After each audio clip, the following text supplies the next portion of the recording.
In the closing weeks of 2008, the U.S. Department of Energy invited politicians and press to a dedication ceremony for the Joint Bioenergy Institute in Emeryville, California. The state-of-the-art lab, backed by $125 million in federal funding, filled the top floor of a glimmering glass office building that reflected the grand hopes for advanced biofuels.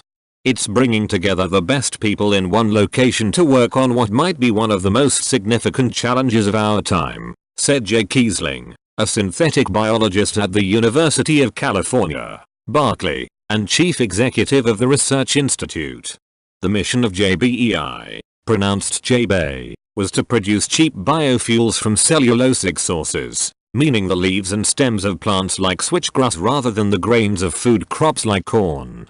The lab aimed to move beyond ethanol, striving to create carbon-neutral fuels that could fill the tanks of standard cars, planes, ships, and trucks. If they succeeded, it promised to dramatically reduce greenhouse gas emissions and US dependence on oil. See the price of biofuels. Kiesling did as much as any single individual to advance the field and sell the promise of such fuels.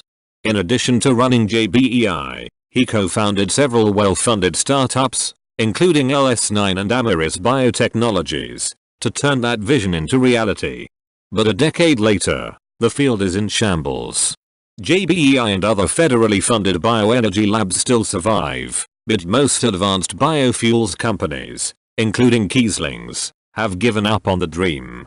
US companies are producing only a sliver of the cellulosic fuels called for under renewable fuel standards put in place at the end of the last Bush administration, and much of that is ethanol derived from agricultural leftovers like corn stalks. Given that shortfall, the Environmental Protection Agency simply issues waivers for advanced biofuels each year, allowing the industry to largely continue business as usual.